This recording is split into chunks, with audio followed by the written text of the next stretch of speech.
Welcome to Supply Chain Now, the voice of global supply chain.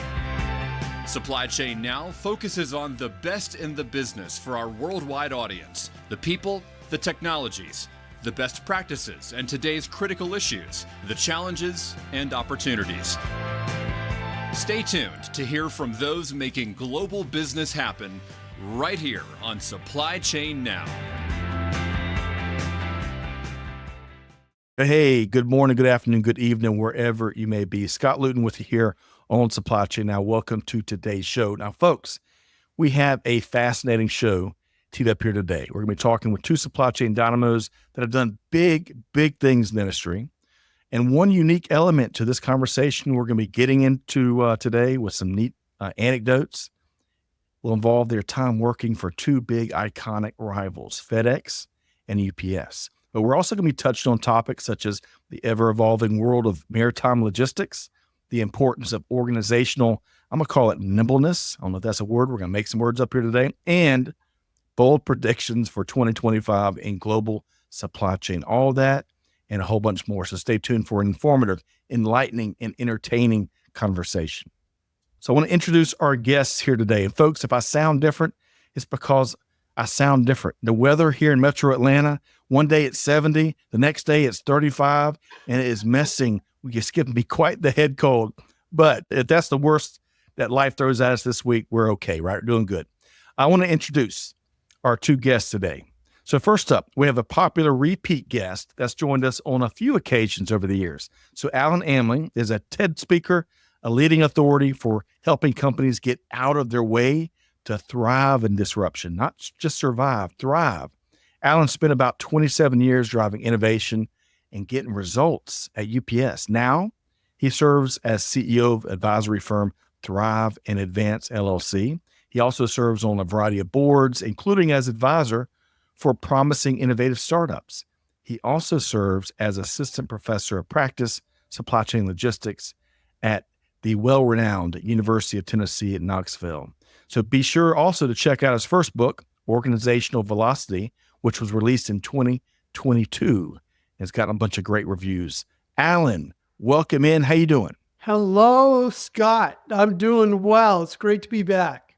Great to have you back. And we're not in person this time. We're in digital person here today, but we'll do another one of these together, rubbing elbows and breaking bread in the near future. But today, also joining today is Don Maier, Associate Professor of Practice, Supply Chain Logistics, at, again, the highly rated supply chain department at the University of Tennessee, Knoxville. Now, Don began his logistics career driving trucks on the midnight shift in Chicago with Federal Express. See where we're going with this? He'd go on to serve in a wide variety of leadership roles in logistics, from operations manager to regional transportation manager to a role with a global manufacturer where Don oversaw all North American logistics operations. How about that? Don would later discover his true passion for teaching and helping others succeed, advance, and develop. This passion would lead Don into doing all sorts of innovative work in the education field, from instructor to professor to dean. But I love this. He still refers to himself as an overeducated truck driver, which in my book is a wonderful, wonderful thing. Welcome in, Don. How you doing? Scott, thanks very much. Good to be here. Wonderful to have you here. You and Alan. So folks, we got quite the 1-2 punch here today. But before we get into sharing some anecdotes from their days at UPS and FedEx, which is going to be kind of the core of today's discussion, we got a lot to get into. I want to get to know both of these incredible panelists a little bit better. And I want to start with you, Alan. So, we're recording this session in December. It's hard to believe we're about to flip the calendar to 2025, but we made it through almost all the way through 2024 here. It's been quite the year. But when you look back and you reflect back on your 2024, what is one of your favorite personal or professional moments in the year that was? Well, I would have to say my 30th anniversary year with my wife, and we celebrated quite a bit, went to a number of countries, but the place that really stands out, there's a religious place in Cambodia called Angkor Wat. And it was a big effort to get there. It's in central Cambodia. And we specifically wanted to see the sunrise. It was a big dream of my wives. And my favorite moment was just as the sun was peeking up over Angkor Wat. It was beautiful. But the most beautiful thing was like looking over at my wife, just tears rushing down her face. Oh, wow. And it was like, this is it. You just can't top that. So a lot of great things happened this year. That was number one. Oh, no doubt. What an image you paint.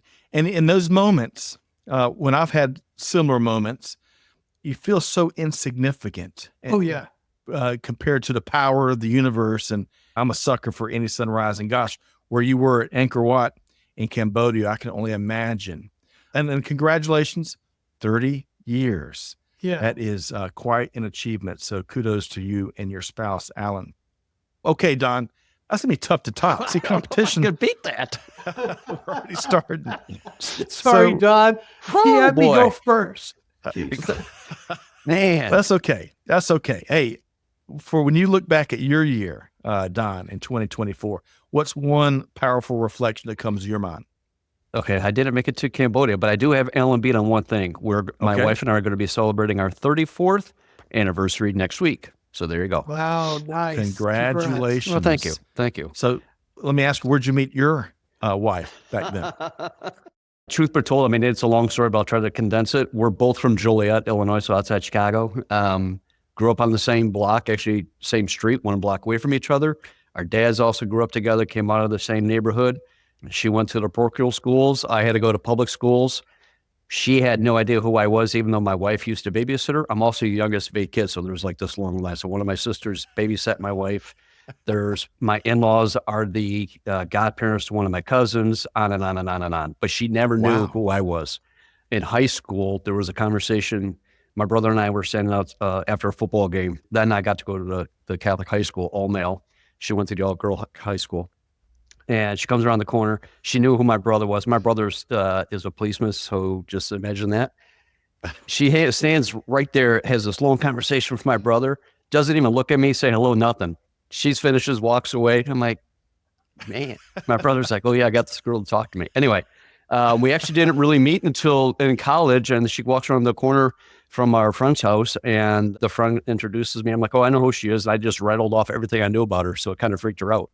So we were friends for about a good year and a half before we started dating. So there you go. Oh, man. So, Don, I have to ask you, I didn't know that. Joliet, Illinois. When I grew up in Southern Oregon, I was a big Archie comic book fan. And isn't that like the first like Archie restaurant or something like that? I think it was done on the Far East Side. Yeah, I think so. Yeah. Okay. So if you've ever seen the movie Blues Brothers, the opening scene outside the prison, that Joliet Correctional Center was about a mile from my house. The movie Rudy. So his cousin taught me how to water ski. I actually taught his second cousin in college. His aunt is a Catholic nun who hired my wife for one of her teaching positions. And the steel mill that they worked at was right next to the prison. So there you go. Wow. I love it. Keep throwing it at it. You know, what you described there between your upbringing, the community, of course, your fate, quite frankly, or it was led to 34 beautiful years with your wife. I love that. And great cities like Chicago that offer that diverse fabric of experiences and people and stories. It's what makes these wonderful cities so special. I love spending time in Chicago. So Don, you come on back and we're going to learn a lot more about, is it Joliet or Juliet? Joliet. In fact, there's a law in the city books that if you pronounce the town incorrectly, that they can actually fine you. And this goes back to like the 1830s or 1840s. No kidding. Seriously. So that you just shared what my version of purgatory is. For all the mispronunciations I do, man, so it's going to be a tough spot for me. All right. So Joliet, I will sear that in my memory. But congratulations to both of y'all on a more serious note for your incredible marriages and all that's produced and all the wonderful experiences. So let's talk about this. We've just kind of shared some context from your personal journeys, right? And some really special anniversaries here this year. But I want to switch over to your professional journey, which I was sharing just, we'd be here all day if I shared with our audience all the different things y'all have been involved in over the years. But I do want to add a little bit of context for our audience. So if you would, let's go back to you, Alan. If you'd share a little bit about your professional journey as well as where you spend most of your time now. Okay, yeah, fantastic. Well, I actually started with UPS when I was in college. I played small college football, and they hired our entire football team to work peak season. So I worked a remote center, washing package cars and loading up the big trucks in Southern Oregon. Then went to college, had no intention of going into the logistics industry, Right. Not at all. And actually worked in the forest products industry after college for 4 years, went back to grad school.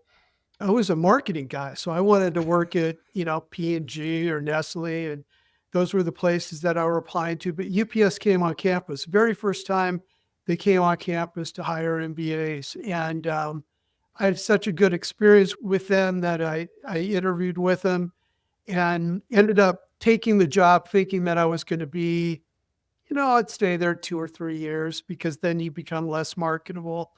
And then that turned into a 27-year career. It was really fantastic. Loved my time. All the rumors about UPS working their people very hard, they're all true. They're all very true. So when I was eligible for early retirement, I actually planned in advance, started my PhD, finished it in 2019, retired in 2019, joined UT in 2019. So I've been with UT for 5 years, teaching in the online Masters of Supply Chain program. I teach in some executive MBA on campus, and then do some research. We have something called the Advanced Supply Chain Collaborative, where we work with companies on the issues that they have, really hands-on. Right now, I'm working with 3 CPG companies and a 3PL on collaborative planning, which is a big thing going on right now to become more coordinated, more resilient, and more agile, really. So that's what I'm doing now. And then I do have this LLC where I'm doing some public speaking and advising supply chain startups, and absolutely love it. So it's a great act too. Well, Alan, I want to say, before I switch over to Don here, your first appearance on Supply Chain Now, which you were still at UPS at that time. And I want to say, and I could have my wires mixed, I think you were doing some startup advisory support at that time on behalf of UPS, if I'm not mistaken, Alan. Is that right? I was, I was heading up UPS's corporate venture capital fund. That's right. While I really enjoy this time, I will tell you that being on the side of venture capital where you have the money is much better than having on the other side trying to get the money. That's a little more difficult. I get it. But I also, kidding aside, I loved something you shared pre-show with us. When you have to do anything in this life, some of it's okay. A lot of it isn't. But when you can just do what you want by following your passion, no matter what it is, it changes everything. Even your food tastes better, right? When that's what you're doing. So, Alan, love it. And I appreciate what you're doing. And I bet all the companies and startups you're advising appreciates it too. Don, speaking of advisory and mentoring and educating, as I shared when I was introducing you, a light bulb flipped on at a certain point of your career, and you've been chasing your passion, impacting a lot of lives. If you do the same thing, share a little bit about your professional journey, because it's a fascinating one, and where you spend most of your time now. Yeah, so my professional journey, I did not go to school for logistics or transportation or anything like that. I have always been a nut for all things transportation, even as a small little kid. I actually went to school, political science pre-law, because I wanted to go to law school. Second semester of my senior year, I decided, you know what, I'm tired of school. I don't want to go to law school. I'm going to need to go find a job. And, who's going to hire someone with a political science degree? So I took a couple of sales jobs, and I don't like sales, which marketing guys and all those folks never really care for, especially when I was in corporate, which made it even worse. But I was actually also working on my master's at the time part-time, and I read the Tom Peters books like we were talking about beforehand. And he referenced, Federal Express and the Fred Smith journey. And the one thing that really resonated with me was what the culture was like there, and that you have to start at the bottom and work your way up. And there was an article I happened to read for one of my master's courses, and the two gentlemen in there, VP of HR and the executive VP of HR, and they had their names. So I sent them a letter. So this is pre-email days, right? Right. Sent them both a letter saying, hey, or I sent one of them a letter saying, hey, great company, how do I get in? And he replied back. And basically it went through the interview process in downtown in Chicago. And, the gentleman said, if you already had your master's, I can hire you as a manager, but because you don't, you got to start at the bottom. I'm like, I'm okay with that. So yeah, started at the bottom, work at midnights, throwing the packages, driving the truck back and forth from O'Hare down to the southwest side, making deliveries as well, worked my way up into management. At that time, when I got into management, someone mentioned that I was like the second youngest manager at FedEx Express at the time in operations management. Yeah. Yep. I was youngest east of the Mississippi. There was a guy, I think he was in Denver. He beat me by like 3 months. I'm like, damn, so close.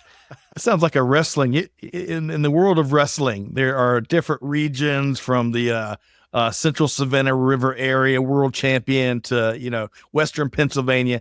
That's kind of like how you divided that. East of the coast, youngest operations manager in Federal Express at the time. That's Don, kidding aside. That is something. Early achiever. Is that? Did you get that from your parents?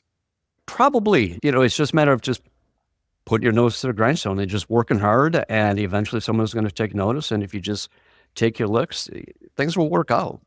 From that operations manager up through regional, up through North American leadership roles, pick back up there. Yeah. So when I was at FedEx as a manager, one of my drivers actually suggested, he goes, hey, did you ever think about becoming a teacher? And I laughed at him. I'm like, there's no way. He goes, yeah, you know what? You really managed us pretty good like you did in our department meeting today. When I finished my master's, went back, talked to one of my old professors, like, hey, Bill, how do I get into this? And he told me first thing, if you want to do it full time, you're going to have to get a PhD. I'm like, I don't want to go back to school. Everything leads back to school, doesn't it, Don?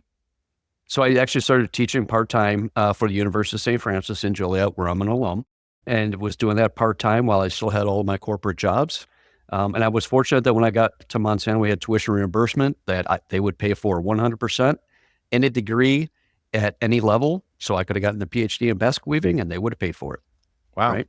So I took advantage of that and started my PhD program. I had my corporate job downtown, still teaching part-time. I had my wife, one child, the second one was on the way, and I was already teaching. And I remember after the first class, at the end of the semester, I'm like, I really found my passion. I really like this stuff.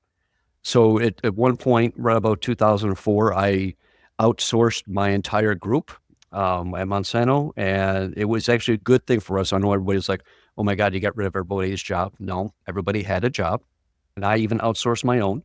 It was to the point where, I stayed with the company, but I took a different role on the manufacturing side, but it helped me a lot when I started teaching. And it just so happened that St. Francis had a full-time position opening up. At the same time, I was defending my dissertation, and going teaching full time was going to be my long-term career. And it just so happened that you got that gift looking at you. It's like, what do you do, right? Campus is 2 miles from home rather than driving 45 minutes to work every day. It's hard to beat, right? So I made that transition to academia full time in 2004 and was at St. Francis, made tenure. I was there for about a good actually more than that, about 7-8 years. My wife is also from Joliet. We were like, hey, we got to get out of the city. We got to escape, right? It's a city of prisons, got to escape. So I took the position all the way out in Maine on the East Coast at Maine Maritime. So I got to learn the maritime side of the business. So I was moving containers all over the world, but didn't understand the ship operations. But I was also teaching international logistics there. Moved my way up into as a dean at Maine Maritime, had the logistics program, both undergraduate, graduate. Took the dean's position at California Maritime, where I had the marine transportation and the logistics program. So my students would eventually become captains of the ships. That's fascinating. Yep. Did that for a number of years. And then I decided, you know what? All of our family is east of the Mississippi. And my wife and I are like, why are we in California? It's time for us just to head closer to family. And it was just good time that everybody knows about Tennessee's program. I've always known about it for years. So it was a good opportunity for us, so we get a little bit of the cooler weather without having to, shovel out 3 feet of snow. I'm okay with this. And Well, Scott, yeah.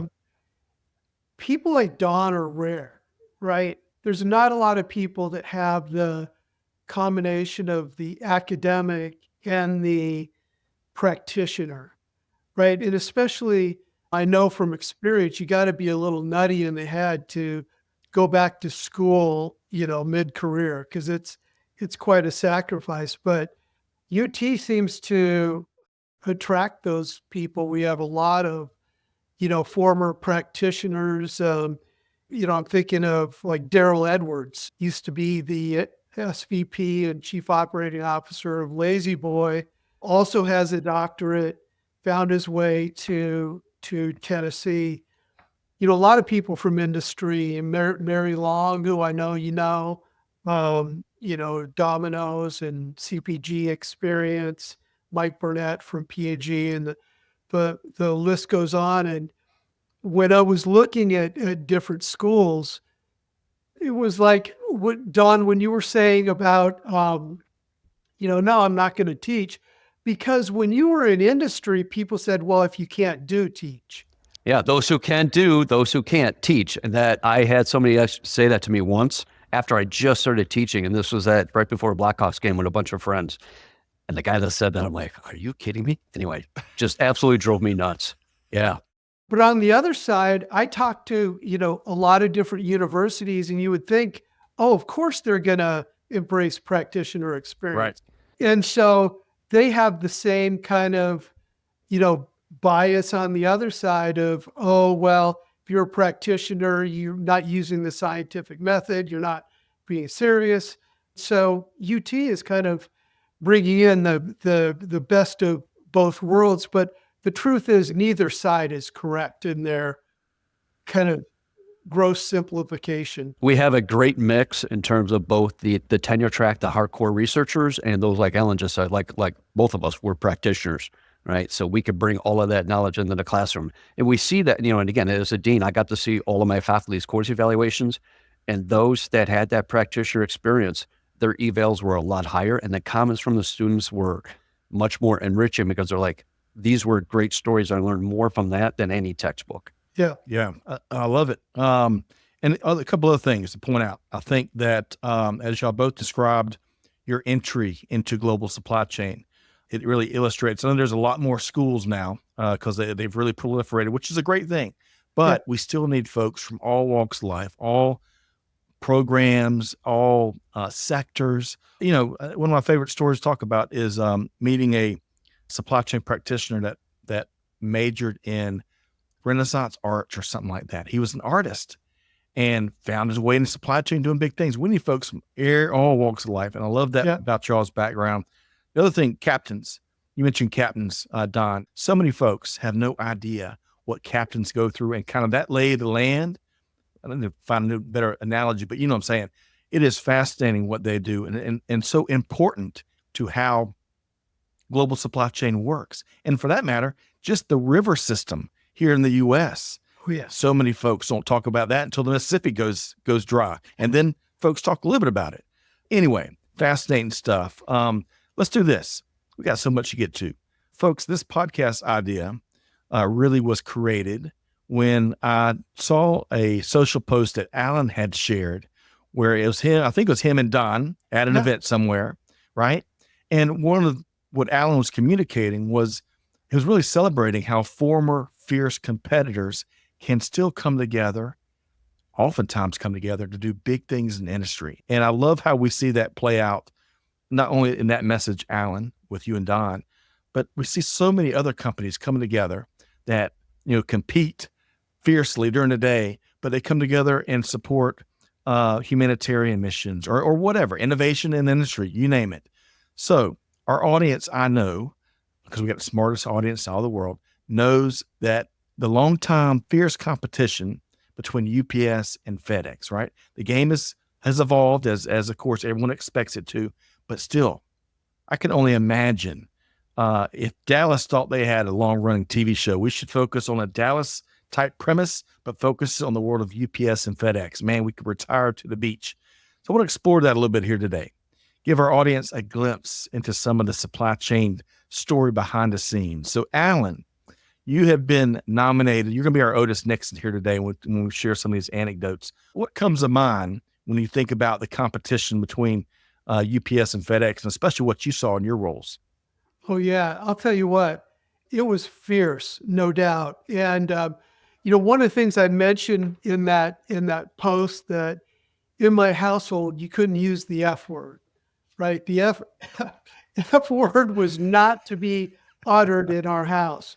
The other thing is, and I actually love doing this, every once in a while, I would have a vendor send me a package via FedEx. They would get that package back in the next day or two in a brown box from UPS, unopened. You're sad.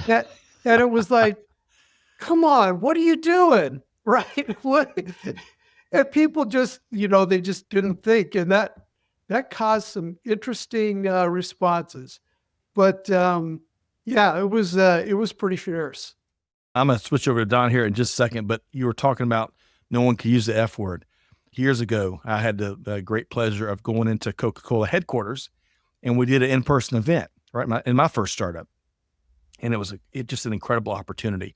The Coca-Cola vice president for operational excellence spoke during a certain portion. It was awesome, great experience. But to do that, the security there gave us our ground rules. And one of those ground rules, Alan and Don, they weren't messing around.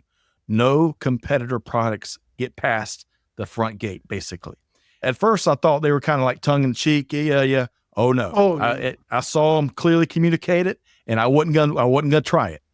But such is life. Don, what comes to your mind when you think about what you saw between the competition between UPS and FedEx? So just for everybody's, sake of knowledge, take note that I have my purple on and Alan has his orange on. So see, he's actually converted over to the FedEx side now. See? Oh, how about that? I just happened to see that. I'm like, oh, I got you now, buddy. Alan is absolutely correct. There is that fierce competition, but I know that over the years, it was good, fierce competition. Being in operations, I was on the road a lot more, and, even with my drivers and the drivers that I would remember when I would do check rides. So that's one of the big differences just in terms of how we operate. We do the same business, but we also operate very differently. So me as a manager, I would do my check rides on my drivers, where at UPS, they would have an industrial engineer do it with those drivers. But I remember watching how the camaraderie, still a competition, but the camaraderie would go between the FedEx drivers and the UPS drivers, very similar like Alan and I are right now. Yeah. A lot of great deal of respect. And if they needed help from somebody, those guys would be there to help pitch in and help them out right away. Yet at the same time, they also knew that they were competitors. So when the labor would have their strife or contract negotiations would be up at UPS, they were very hard on us because we would get a significant amount of that volume. And it's like, holy cow, right? So Alan's right. UPS had that reputation that you're going to work hard, but they knew that. And if you're getting a job there, that walking in the door. Right. So it's easy for us that it's like, hey, if you don't want to be, in the union, or if you want to be in the union, just go look at the back door of the UPS truck, especially now at Christmas. If that's the kind of lifestyle you want, then by all means, then consider joining the union. Otherwise, you could be like us. We'll treat our employees a little bit better and nicer. And you actually get to wear, two different colors rather than just brown and look like a tree. There's so many elements to what y'all just have shared in your first two anecdotes. And of course, going to Don's point, man, the age of the workforce, it has been fascinating to see continued organization and some of the great wins. And I think some of the biggest wins are right around the corner, perhaps. Alan, when you hear Don talk about workforce culture, one of my favorite parts, he talked about how the drivers, it's like a brother and sisterhood. And I've seen that play out in my career. And the drivers, talk about folks that get not nearly enough recognition. They're in so many different ways, the heroes of what keeps us all moving. But Alan, what else comes to your mind? That is the truth. The drivers of the franchise for both companies, they are the face to the customer. So when UPS hired me out of Indiana, they hired me into corporate marketing, and in typical fashion at that time, they started me in industrial engineering in Louisville. So that's where I started, and I worked in the hub, worked with drivers, and I didn't understand why they did that at the time, but over the course of my career, all of that really paid dividends. But when I was ready to go to corporate, these two VPs came down and said, Alan, here's what we want you to do. We want you to come up into corporate marketing. You're going to be the FedEx analyst. And, we're out at dinner and I'm looking at him. I'm going, okay, is that all? And they kind of snickered at each other. And I said, that doesn't sound very challenging. And they just howled at me. They said, oh, come to Atlanta. I think you'll find out that it is. And it certainly was. And as much as I, poked on and all of that, I have great respect for FedEx. I think both companies made each other better. They had a philosophy under Fred Smith that I just love, people, service, profit.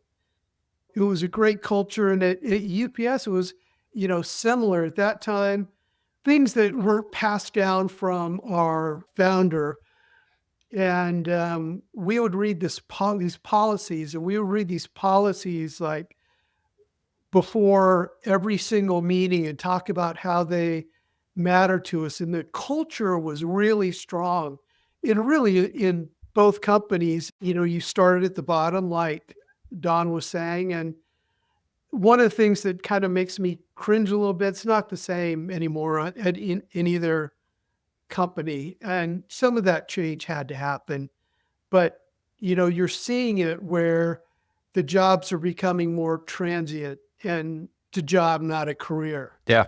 And again, being a driver, being a manager in ops, it's a hard job, right? I hated the holidays. So since last Friday, which was one of our busiest times on the afternoon shift, until just after the first of the year, it's miserable, right? And then you're having to deal with weather. Now, I know you guys down in Atlanta, y'all don't get cold. You don't have to worry about things getting chilly.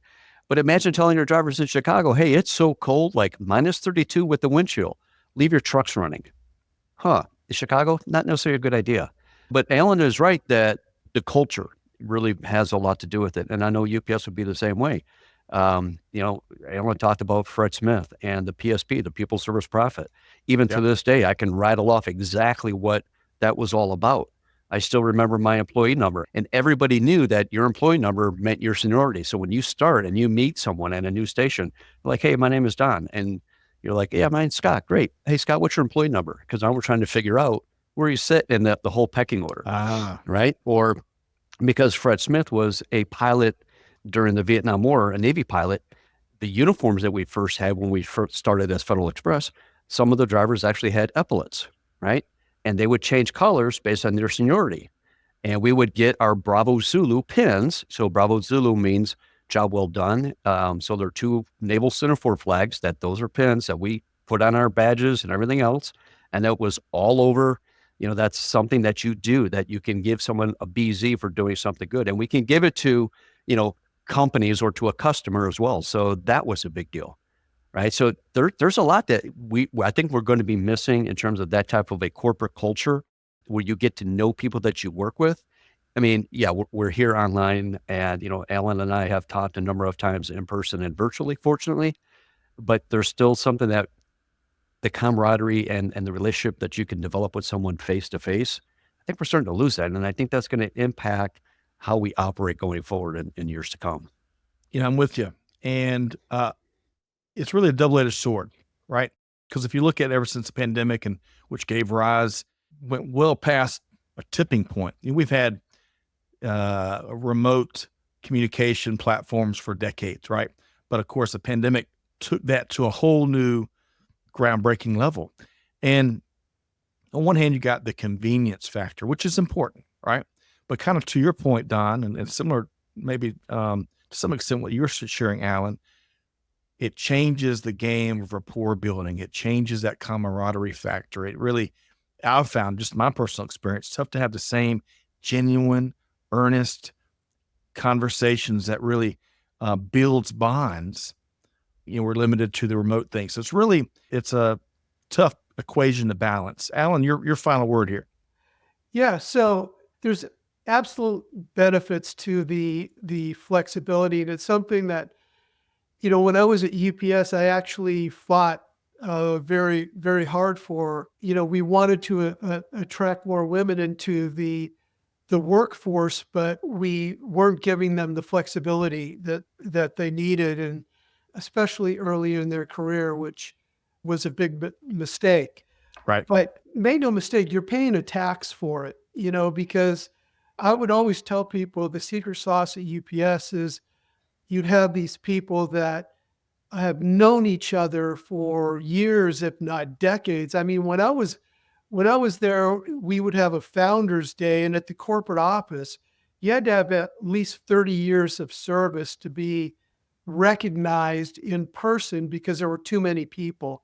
When you would switch positions or switch divisions, chances are you knew people in different divisions, and there was this trust that was already there that you didn't need to build up. And so decisions could be made more quickly because you didn't have to go through all of the gyrations of, okay, I'm going to give you a little bit, I'm going to give you a little bit more until I trust you because I know you, I trust you. I'm just going to make it happen.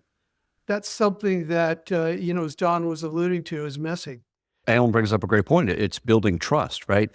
We can work for the same company and we can exchange emails and be on team meetings as much as we want. You put us in a room where something really big comes up, I have to reestablish all of that new trust, right? Well, when we're face to face, I can develop that a lot quicker, and it's easier to help move those decisions along a little bit faster.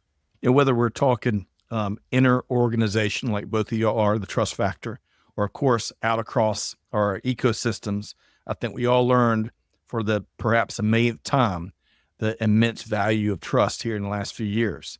I'll tell you, I wish we had a couple more hours, Alan and Don, because I know we're not even scratching the surface. We're not even doing that. We've got a lot more to get to, and I want to shift over to talking maritime for a second. So Don, you co-hosted part of it, but what I can piece together, it seems like an extraordinary panel session at the Fall Forum, which I think is an ongoing event that y'all hold at the Global Supply Chain Institute there at UT. Now, it seemed to feature quite a panel of maritime experts. Can you shed any light on that and maybe share a key takeaway or two? Yeah, so it really was a great panel, and I think we were fortunate to have the members that we did agree to come join us, right? We're also fortunate one of our alums, Jim Newsome, used to be the CEO of the South Carolina Port Authority. So with Jim's connections and his involvement just in the whole maritime industry was very helpful for us. So we had Stuart Sandlin from Hapag-Lloyd. We had Mike Simonis from Lewis Dreyfus. We had Griff Lynch from the Georgia Port Authority, and we had Daniel Maffei. He's the current chairman of the Federal Maritime Commission. So to get all of those folks all in one panel at the same time, face to face, great accomplishment, right? When Jim and I were first talking about doing this, and it's like, okay, well, who are we going to bring in? And we had, this long list. And it's like, well, let's pull out our dream team and see how well it goes. And we didn't have to make any substitutions. That was like perfect. Seriously. Yeah. It's like, holy cow. I believe you. Yeah. And it's also fortunate that all four of them know each other. So the interaction was much better, obviously. But for Scott, when you asked about key takeaways, one of which that came out, two actually, is one in regards to, climate change, right? Everybody wants to really focus on being more sustainable. And I know a lot of companies having to monitor and watch and rate how much emissions that they have. So they're going to the ship carriers and saying, hey, great. I want to make sure that my container gets on board a vessel that uses a alternative fuel or a more sustainable type fuel.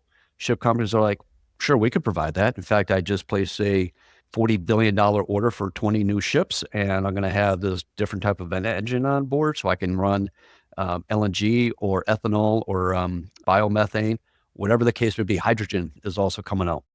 Awesome. But that's a very significant investment. So then all of a sudden the companies will say, okay, well, how much are you willing to now pay for having your container placed on that specific ship? Well, I'm okay to pay a little bit more. Okay, but then when things start to deviate and change, now how much more? No, I'm not willing to pay for any more. But wait a minute, you want me to change and have this significant increase in my investment, Right. yet I can't get any return on that investment, that's a big challenge. So, companies will say that they want to be green, but I don't think right now that any of them are at the point where they're ready to come to the table to say, here's what I'm willing to pay to be green. By the way, the ship companies are actually being regulated and forced to become more green. So the IMO has changed, International Maritime Organization, the rules and regulations that they have to be much more fuel efficient and reduce their emissions, which means they have to change, the type of fuel that they burn in the vessels. Okay. But at some point I have to pass those costs on because that investment is significant. Right. And if the companies want to be green, you got to pony up to the table, but they don't want to do that. So we all say a good game, but yet it's going to be a very different to see how things will play out. The second big takeaway, and I'm sure we're all having to deal with this or we will be dealing with this in about a month and a half, is automation, especially at the ports, right? All of us know that American ports, we are not very productive in comparison to, our global competitors, and a lot of which has to do with automation, and they're not allowed right now in most of our ports. I believe there's like one port, maybe two, that has a significant amount of automation in the United States. And yet the technology is developed here, but yet we don't use it here. We develop it and sell the technology to somewhere else for another country to use. That's the part that really gets aggravating. Even in terms of predictions, we're at the end of 2024. Everybody's looking at predictions. Can I keep that cat in the bag when it comes to predictions? Sure. Because I'm going to get your and Alan's predictions for 2025. Bold, 100% guaranteed predictions for 2025. But just those two things you shared, especially that latter piece, that automation, that's playing out right now as we record this in the Canada Post strike. It's one of the many divides.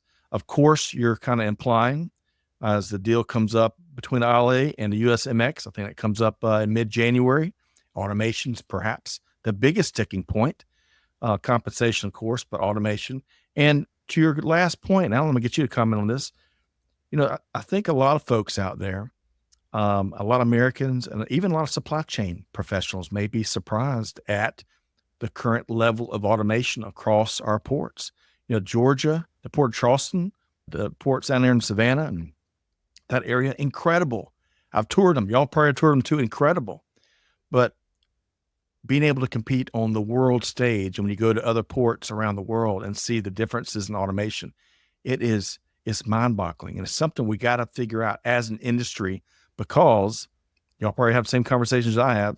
Had lunch with a couple of chief supply chain officers not too long ago, and they both, automation's going to be a killer. It's going to be a killer. How much longer do we got to keep kicking the can down the road? So, Alan, there's some big topics that Don brought up from that panel. I wish I had been there. I'm having a little bit of FOMO right now. But Alan, your comment on all things maritime, something Don mentioned or something you might be tracking. Let me talk about the technology for just a little bit, because that is an issue that has come up, not just in maritime, but across the supply chain. The big thing is, jobs. Well, my reply to that is labor.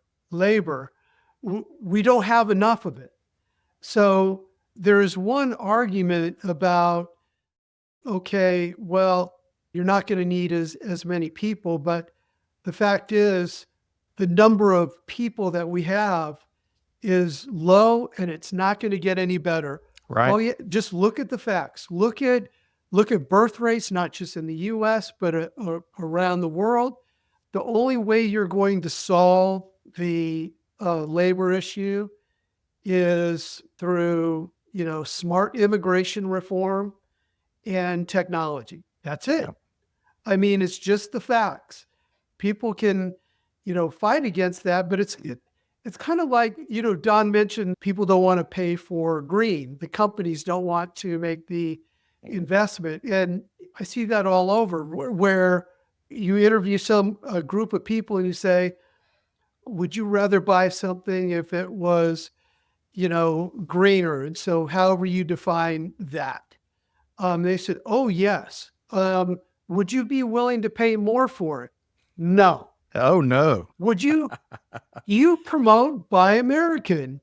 Yes, I do. Would you be willing to pay more for it? No, I wouldn't. Right? But Alan, I have seen, and I don't have it right in front of me, but by and large, I agree with you. But we are starting to see a little bit of movement and consumers be willing to pay a little bit more. The latest study I saw, where they saw the most movement is if it was 10% more. Now, to your point, it wasn't a big majority of folks, and price still dominates the equation, right, for all consumers, and we're all three consumers here too.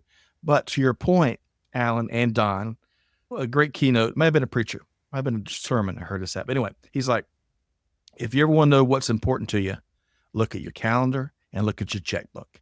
And to that latter point, the point you both are making, until we're willing as consumers and as shippers and as retailers, as an industry, are willing to put our money where our desire is and pay for change, it's going to be tougher and tougher to make it happen, right?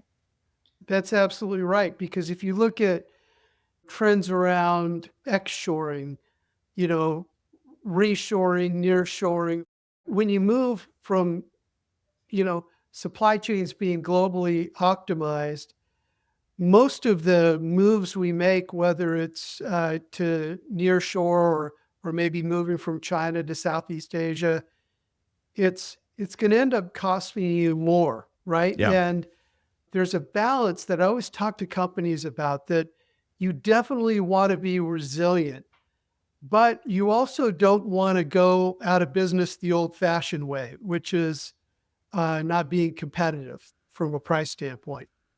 All right. So Don, you get the last word on maritime sustainability, workforce automation, all those topics we just talked about before I switch over to what I'm going to call organizational nimbleness. Your last word there, Don. Okay, so in regards to the whole automation thing, I do think we're going to see it probably a little bit more allowed in the contract of this next ILA agreement in a couple of weeks or 6 weeks, but it's going to come at a cost to the shipping companies, and that cost is going to have to be passed down then to the shippers. So you want a prediction? Plan on at least a 25 to 30% increase in container rates coming into the U.S. Wow. Okay.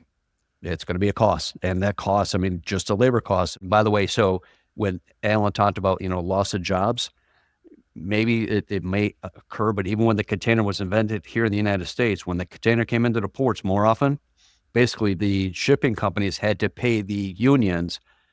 They weren't working, but they still got paid. So imagine that, right? And that's what's going to happen. There's that, longevity cost. All right. So I hate to leave that topic, all those topics really, but I want to get to this next one because Alan, you were sharing some intriguing perspective on social. And folks, if you haven't figured it out, y'all got to follow Alan and Don for that matter on social, right?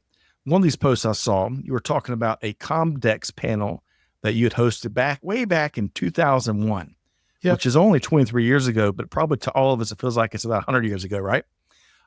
You were pointing out how Netflix was able to defy the non-believers and evolve into the dynamo that it is today. The dynamo where we all just saw a much different Mike Tyson take on a Jake Paul, who would have figured he would be atop the heavyweight rankings. Anyway, you were offering 3 key points of advice, Alan, in a nutshell. I know it deserves a fuller conversation, but can you recap those 3 things here today?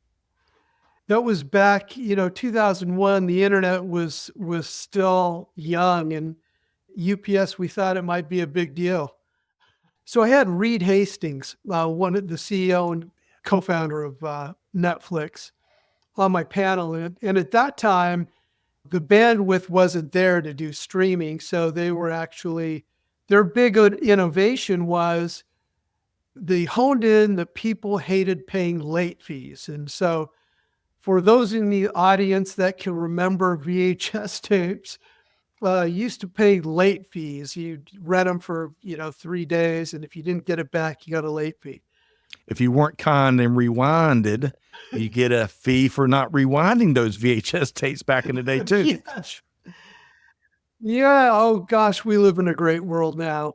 What I was talking about, at that time, Blockbuster was absolutely huge. And what happened was that Netflix was very nimble. They had a great strategy that was focused on a problem, an issue that a lot of people had, but they were nimble. Whereas Blockbuster, and it's the curse of success. Make no mistake, Blockbuster had some really smart people. They brought in some top executives from Walmart and 7-Eleven along the way that were, extremely smart and very successful in their own right. But they looked at Blockbuster and looked at what was making them the profit now. And so how do I maximize current profit as opposed to looking at what's happening in the exterior environment? How is technology changing? How are consumer preferences changing? That's really what Netflix honed in on. And I don't know if you recall, but when they made the switch to streaming, it was not received well. There was a lot of backlash. Their stock took a big hit. But, since then, it's been Katie bar the doors. And so the three, key lessons that I talked about was, yes, you have to have a strategy, and you want to have a strategy that fulfills your why. And your why is, what is the problem? What is the purpose of your organization? And how are you making lives better? And they did that. But you also have to be prepared to pivot as you learn what couldn't be known when you made your strategy. And that's where a lot of companies lose ground. And I would say that UPS and FedEx have actually lost ground there because you have the curse of profit. You had the curse of, having to meet those quarterly demands of investors. And it becomes really, really hard, which brings me to my third lesson is you have to have courage, right? When you know what the right thing is to do, when you're listening to your customers, when you're looking at what's happening in the external environment, it's never a straight line. It is never a straight line. And in those dips is when you really have to have courage. And you can see there are companies that have done that really well and companies that struggle. But, what I always talk about is no matter where you are as a company, if you're still breathing, there's still a chance. And you could always turn yourself around. I love that, Alan. I love those 3 points. I might not capture it as eloquently as you shared it. And Don, I want to get you to comment here, but, fulfilling that why with that strategy that you've established. Of course, pivoting, which I know that word has taken on a whole new meaning here in recent years, but then that courage you talk about, because I think, undoubtedly we've got some entrepreneurs or anyone fighting adversity out there across the industry right now. And, it's easy to have good days, right? But man, those tough days that try your soul, try your teams, try your organization, where you're questioning, hey, what am I doing? Those are the days you got to reach down deep, Alan, and lean on that courage and lean on that why, for that matter, to power through. Don, I bet this resonates with you. I bet. Comment on those 3 key points of advice we just got from Alan. Alan is 100% correct. Is that, when things get tough, you really got to stay focused on really what it is that you're trying to achieve. And that's where, having that solid organizational culture and that foundation helps, because it makes it a lot easier that everybody already has that buy-in. They already know what we're supposed to do. And, like Alan said, it's never a straight line. We could think that, hey, this is going to be some great technology. Using FedEx as the example, it had, I forgot what the name of the product was because it was before I started. It was like Zappos or something like that. And it was nothing. Zapmail. Yeah, Zapmail. Thank you. It was nothing more than a really big fax machine. Okay, well, who would have expected at that time? Well, seriously. And they got caught that Xerox and everybody else started to create a fax machine that was small enough that people could actually have in their homes and was inexpensive enough that companies would put in their office. So they didn't need to use the Zapmail anymore. Fast forward, and now you all of a sudden have emails. So an email or a PDF document that's now signed is going to hurt the revenue of FedEx and UPS because we don't have to have our documents overnighted to have it signed by somebody for a closing or some other type of a legal issue. right? That's already being done. And then you have all of this other technology, right? So on the one hand, you have Amazon wanting to make sure that they get that last mile delivery for all the consumers. Makes a lot of sense. Sure, it's a loss of revenue for both FedEx and UPS. Yep. And I could be very wrong with this, but from my perspective, if I'm one of those two companies, I'm like, you know what? Amazon, you can have all of that high volume, low margin deliveries to the consumer. Let me focus on the business side of it, because that's really the bread and butter. That's really what FedEx was all about. And I know UPS was pretty much the same way. And then all of a sudden, it's just trying to deviate and pivot all of these different directions. And I think they got caught. And now they're trying to reposition themselves back in a more strategic direction. And I think we're going to see more of that. And not just with FedEx and UPS, but a lot of companies overall. And going back to, the next Zap mail, if I heard you right, or the next Netflix, or the next, you name it, is right around the corner. And be able to find those practical, operational innovations, even if it's not permanent, right? A lot of competitive advantages and devices that deliver that, or vehicles that deliver that.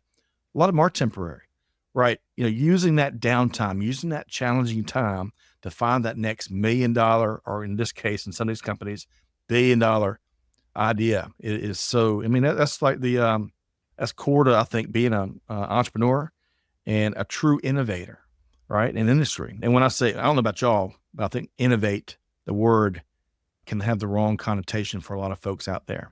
It's not gathering around a whiteboard and, talking about ideas and ideating. Man, it's putting it into action and experimenting. And a lot of times it don't work. That's the nature of experimentation. But those that do typically come out ahead. Amazon, of course, that you mentioned, Don's one of them. Okay. I want to get into this last segment, Alan and Don, where we're going to reflect and project. And I can't wait. See, Don's chomping at the bit, and I bet Alan is too. Don's already given us a prediction, but I'm going to go back so well one more time. But before we look ahead, we can learn so much by looking even in recent history, right? And so 2024 has delivered all sorts of eureka moments, good and bad, and all points in between, for supply chain and many, many other areas and aspects of global business. So I want to ask you, Alan, one of your biggest takeaways from global supply chain in the year that was 2024. When I look back on it, I think this rise of the retailer logistician has been this continued rise that really happened, started during the pandemic and has, just grown. UPS and FedEx are no longer the big dogs, right? Amazon has been the leader now for a couple years. This year we saw Walmart drastically expand their last mile capabilities. And you have some startups that are stitching together regionals and others to create new competitors in the last mile space. And it's one of the things that I reflect on, because, when I was in corporate strategy at UPS, with all due respect, FedEx never kept me up at night. And the reason they didn't is because I knew if FedEx invested $1 in logistics, they had to make $1 in logistics. That's not true for Amazon. That's not true for Walmart. It's not true for these other folks. And it completely changes the game, and it makes it really hard, as Don was saying, to go, after these B2C packages. And so you had this movement at both UPS and FedEx where they said, okay, I think Carol Tomei said, we're going to be better, not bigger. And both UPS and FedEx just said, okay, I think FedEx early on said, okay, Amazon, no, we're going to go to more B2B. But the challenge is the nature of this business is that you've got high fixed cost facilities that volume has to run through, or your costs go up for all packages. And I think, I know in UPS's case, that certainly happened, because I think you heard in their last earnings release, they talked about taking on two new significant new retail customers. Well, you know who they are, Shein and Temu, which is like if you're talking about high volume, low profit packages, those are it. And then they took the postal contract from FedEx for the first time since I can remember. I mean, we bid on it every year and never did because, obviously UPS needed the volume. And both are going after small businesses, but it's a real challenge out there because now that whole oligopoly, which I wasn't able to say when I was at UPS, but it was an oligopoly. Everyone knows it. But that's no longer, right? And it's a real competitive arena out there. And I think you're going to see these retailer logisticians continuing to take a bigger piece of the pie. Alan, as you shared all those different factors that I find fascinating as well, the image of a Rubik's Cube came to my mind. And I'm not sure how many dots are on each side of the cube, but let's say there was 12, right? Even as recently as 10 years ago. Now, based on all those factors and how the equation is changing, might as well be 1 million dots on each face of the Rubik's Cube because the equation definitely has changed in so many different ways. Don, shifting gears, Alan, that's quite a takeaway from 2024, his observation there, that continued rise of the retail logisticians amongst other observations. What's one of your biggest takeaways from global supply chain in 2024? Well, I think it's a much growing idea that companies, the retail logisticians, they're really going to have to pay a lot more attention to geopolitical affairs and issues that are occurring globally, right? Who would have ever thought in November of last year that the Houthis, a couple of attacks were like, oh, that's going to be a short-term thing. Really, we're still dealing with it. There was a couple of attacks just this past weekend, right, on U.S. flagged vessels. Okay, that's still a big deal. So I think all of those geopolitical issues, the maritime choke points are going to become a much greater threat than most folks don't realize yet, right? Especially down in the South China Sea as one example. They're going to be challenging. And people are not ready for what to expect because they think, well, I have a container on that ship, so therefore I want my container. Well, you're one of 18,000 TEUs on board that vessel. A ship is not going to revert or divert its ship just for one container or for any one shipper, regardless of the size. And that includes the Walmarts and the Costcos, right? Although they would like to have that kind of power and authority, they have some, but they can't just divert the ship just because. And we saw that even during COVID when some of the, like Costco was, or even Amazon chartered their own vessels. Okay, it may have worked then, and they got out of that business because it was not a long-term solution. I think we're at the point now where companies are going to have to start thinking this might become our new world or the new reality that we may have to be operating in, whether or not we like it. What are we going to do? Yeah. And I think that becomes a much greater challenge. Thinking even further ahead, and of course, playing with a whole bunch more scenarios as we look at the various ways that geopolitical or many other challenges can play out.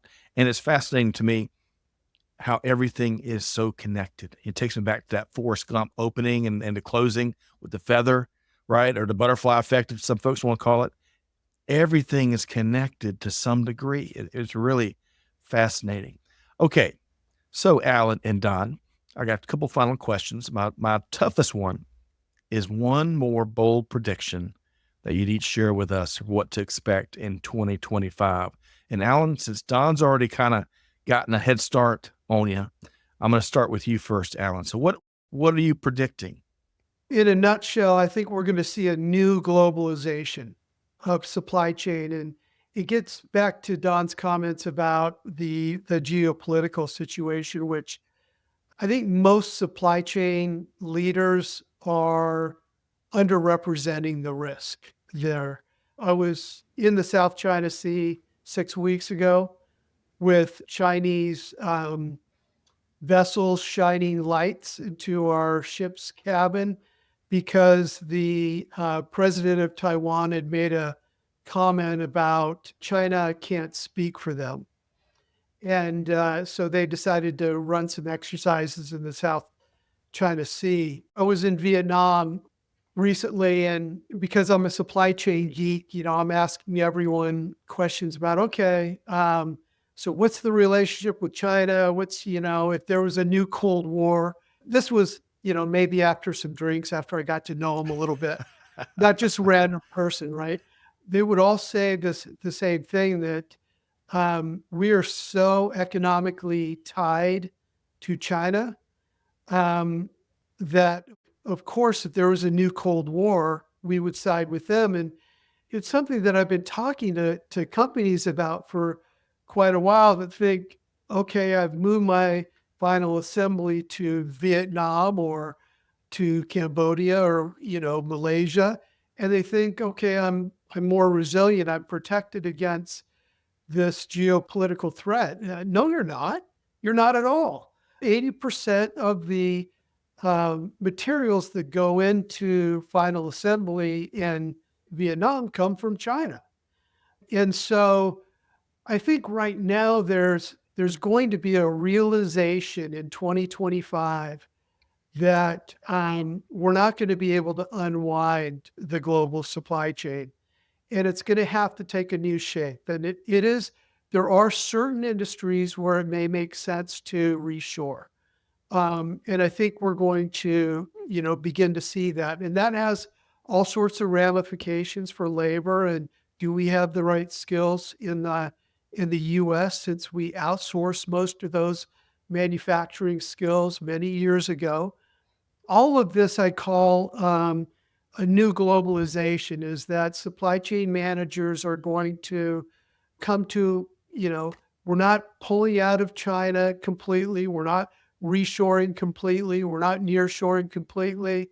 We're going to be very strategic about how we plan our global supply chains to mix that combination of, we want to be resilient, but we also want to be cost competitive. And I am going to bring up the T word. If these tariffs, if the actuality matches the rhetoric, which I think it's probably going to be somewhere in the middle, but we are going to see tariffs, that's going to change the equation too, because it's not just about, pure economics, because now the government is putting their thumbs on the scales of commerce, and that changes the equation Right. as well. So all of those things are going to need to be taken into consideration. It's never been more important for companies to be doing the scenario analysis, war gaming, things like that, because you don't want to wait until the situation occurs to start thinking about your options. You need to have your options on the table and know which lever to pull based on what happens, because you're just not going to be able to predict it. At the same time, though, remember that when we make those changes, that we can say, hey, we're not going to source from China anymore. We're going to source from this other country. Okay, but you have legal agreements already in place with that other country, with China. And how long is it going to take for you to get a new agreement set up with this new country? And by that time, things are going to change. So there's this reverberating effect that people say, well, we're just going to go find a new vendor. Sure, you could find it, maybe. But how long is it going to take for you to get onboarded? For anyone that has had to go find new suppliers for even easy parts, you'll know what Don and Alan are kind of talking about there, because it is a lot more challenging. It's a lot easier said than done. We've all been there and done it. I know I have. Okay, before I get to Don's final prediction, Alan and Don, this might be overly simplistic, but I think it's accurate. And I'm going to leave the policy making and certainly the economic stuff, because I wasn't good with that in college and it hasn't gotten any better. But I believe in what we're facing as a world. When I think of the USMCA, and I think of what President-elect Trump has been talking about specifically when it comes to tariffs, I really think that Canada and the U.S. and Mexico is such a unique part of the world, right? And we got to really lean into that in that game of checkers, right? I'm not trying to be simplistic, but I'm using that as a comparison, because a lot of what you are talking to, Alan, in terms of the bigger picture and the much bigger threats, risks, geopolitical, and many otherwise, that game of strategy, let all three countries win that game of checkers with what they need from their economies and governments, what have you. That can be figured out. And then use that as one of many other pieces of leverage as we lead into what's coming around the corner, which is much more complex with a lot more bigger existential dynamics involved. So we'll see. I'm very optimistic, but we also have to be very realistic. So Alan, good stuff there. Don, that's going to be tough. So I know you've already given us one prediction about containers coming in and some of that pricing. Any other predictions come to mind for 2025?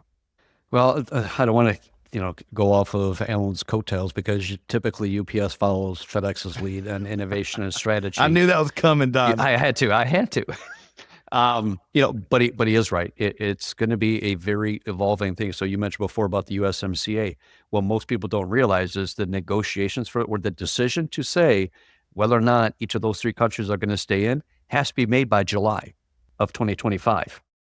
Because even though the agreement is in place until 2031, it will take 6 years for countries to reevaluate their systems or get it all set up for when 2031 happens. So countries have to decide by July, hey, are we going to stay in this or not? And I tell my students this all the time. Business and politics don't mix well together. And we're really starting to see that play out now using the T word, right? Everybody's just kind of waiting to see what's going to happen with that. And I think that is going to be a significant caveat or a significant variable in the next calculus in terms of what my operation is going to be. No one can make a change now because as soon as they do, it could change, tomorrow or within a few weeks, right? It is a little concerning worldwide that we have folks being put into office that are our more friends than being more professionally oriented or trained to do that kind of a job. It is what it is, right? But again, is it rhetoric or is it true words? Is it really going to be the actions that we're going to look at? Moving forward for next year, I'll go back to the automation and technology. That's going to have to be the driving force. And I think more companies are going to start looking towards that because if they do start doing some of the tabletop exercise like Alan pointed out to, they should be doing this. And COVID really definitely pointed that out. And now, even though that's beyond us, we should have learned from that to keep going forward, right? Anyway, so using those examples now to say we should be doing something different. What's going to happen if we get hit with a 25% or a 50% tariff from Canada or Mexico? What's that going to do to our company? Well, if that happens and we begin to see that, one of the issues is going to be, well, then maybe we need to start finding more vendors locally or start produce here. If I'm going to do that, what's the impact? Well, my costs are going to go up because I need to hire more people. Do we have the people? Are they trained? What am I going to do that? Well, if I can't find the people and I still need to operate, my next option, I had to have technology. So let's start embracing some of that and preparing for that rather than not being prepared and then say, oh my God, now what do we do? Rewind the clock and, the whole globalization, we created that, right? We created the situation that we have with China, 20 years ago or more. We were advocating for companies to go over to China to help spread the word of democracy. Sure. And for us, really, what it was is so that we can get lower cost goods. Right. Great. And the U.S. consumer, we like that. We want that. It's just so happens that a lot of the stuff that we buy comes from China. Okay. Well, now we're in the position where we're like, wait a minute, we don't have any control now. That was good then. Yeah, that was good then. And now what? So yeah, I think at some point, Scott, we just got to think about what are we going to do to advance, take that next step? You mentioned the word before about innovating. Now is the time that American companies should start to innovate, to think, what are we going to do to re-energize our company so we could be the innovators? Yes. And there's so many, when it comes to technology, where you started your response, so many different ways that we can pull those levers and bring them in and with powerful, powerful outcomes and use cases and making it easier on our team so they can lean into uncovering other ideas that can add to the competitive advantage and where the organization's going. So many moving parts. But I'll say this, final word before I ask both of y'all how folks can connect with you. I hope that our greatest challenges lie within the craft of supply chain management or even the economics of supply chain management rather than geopolitical conflict and violence. And I hope that cooler heads can prevail. Starting just with Ukraine and Russia. Let's find a peace deal there rather than things spilling over into other parts of the world, which I'm telling you, going back to Alan, I bet that was a scary situation to be on a boat and have one of the world's largest militaries, looking to intimidate because of what's going on in the news. We gotta hopefully we find a lot more peace in 2025. Okay. So Alan and Don, this has been a fascinating conversation, just like I knew it would be. Alan, how can folks track you down? All the different things you're up to. What's the easiest way for folks to reach out and compare notes and talk shop with you? The very best way to connect with me is via LinkedIn. So connect with me on LinkedIn. If you want to find out more about me, I've got a website, alanamling.com, but probably the best way is LinkedIn. And look into these supply chain forums that you mentioned. We have 2 a year at UT. They're absolutely fantastic. They really are top-notch speakers, and it's really a nice, intimate affair. So that's another way. Don and I are always there. All right. I want to be there for the next supply chain dream team. Okay, Alan and Don, can I count on y'all for that? Folks, you ought to reach out, connect with him as he suggested on LinkedIn. Also see what they're doing up at UT. Take advantage of those events, as Alan mentioned. One of the pieces of advice he shared here today on those toughest of days. Hey, I heard it was a team member from MySpace on a really tough day as that platform crashed. It came up with the idea of LinkedIn. I don't know if that's true. I doubt it is, but it serves as a great analogy. On the toughest of days, some of the greatest of things can be born. Don Maier, how can folks track you down and learn more about what some of the things you're up to? Very similar to Alan. The easiest way is through LinkedIn, but I'm under Donald Maier, so I only try to use Don because I don't like using my full name unless I have to write it out. So yeah, definitely LinkedIn would be the easiest, and then the second best would be email. So dmaier1@utk.edu, because I'm always online or checking my emails all the time. So those would be the 2 quickest ways. Great conversation today. Really enjoyed it. We'll have to have y'all back again soon. Maybe do a live session with a Ask Me Anything. I bet y'all too have not seen a question yet you wouldn't like to answer. But I want to thank both of our guests here today for spending a lot of time with us. Alan Amling, CEO of the advisory firm Thrive and Advance LLC, author of Organizational Velocity. Check that out wherever you get your books from. There's a couple more coming, is what I hear. And the assistant professor of practice, supply chain logistics at the University of Tennessee, Knoxville. All that and more. Alan, thanks so much for being here. You bet. Thank you. And Don Maier, associate professor of practice, supply chain logistics, also at the supply chain department at the University of Tennessee, Knoxville. And as he put it, Don, an overeducated truck driver, which again, I think that's a beautiful thing. We need a lot more overeducated truck drivers to figure things out. But Don, thanks for being here today. Scott, thank you very much. And Alan, thanks for putting this together. Greatly appreciate it, gentlemen. You bet. Thanks for being on.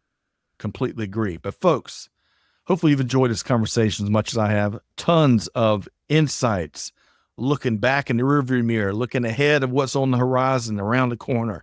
Tons of actual insights. So the challenge is this. You've got homework, whether you're a student at UT or not. You've got homework here. Take one thing that Don and Alan shared here today and go share it with the team. Put it into practice, right? It's all about deeds, not words. That's how we're going to change this industry together. So with all that said, on behalf of the whole team here at Supply Chain Now, Scott Luton challenge you, do good, give forward, be the change that's needed. We'll see you next time right back here at Supply Chain Now. Thanks, everybody. Thanks for being a part of our Supply Chain Now community. Check out all of our programming at supplychainnow.com and make sure you subscribe to Supply Chain Now anywhere you listen to podcasts. And follow us on Facebook, LinkedIn, Twitter, and Instagram. See you next time on Supply Chain Now.